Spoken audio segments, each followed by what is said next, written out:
Mengapa setiap pemerintah menertibkan selalu ada yang berteriak?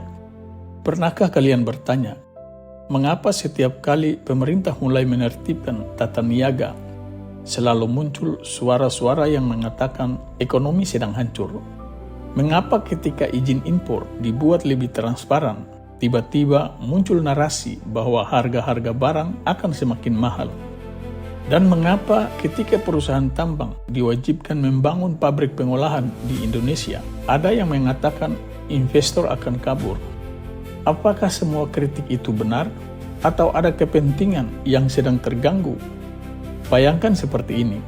Dulu, ada orang-orang yang gampang memperoleh kuota impor melalui jalur khusus. Barang dibeli murah dari luar negeri, lalu dijual mahal di dalam negeri. Mereka mendapatkan keuntungan besar, bukan karena mereka bekerja lebih keras, tetapi karena mereka memiliki akses dan fasilitas yang tidak dimiliki oleh orang lain.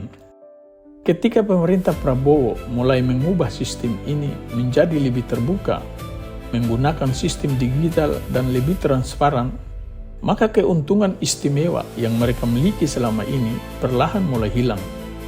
Hal yang sama juga terjadi di sektor pertambangan. Selama bertahun-tahun, kekayaan alam Indonesia diekspor dalam bentuk bahan mentah. Nilai tambah, lapangan kerja, dan keuntungan besar justru dinikmati Singapura, Filipina, dan negara lain.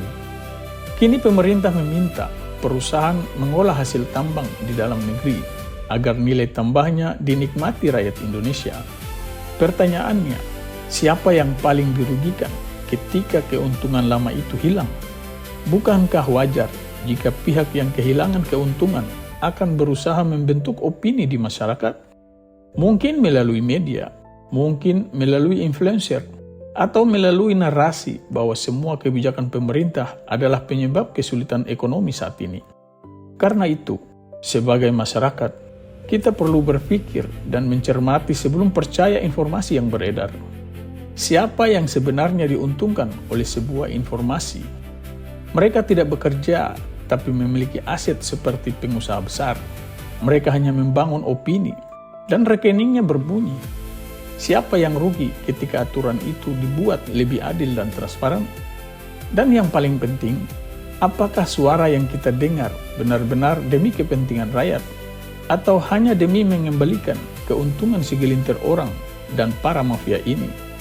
Bangsa yang besar bukan hanya kaya sumber daya, tetapi juga memiliki rakyat yang kritis dalam membedakan mana kritik yang membangun dan mana opini yang lahir karena kepentingan. Terima kasih atas perhatiannya. Wassalamualaikum warahmatullahi wabarakatuh. Salam dari Kayu Merah Puncak.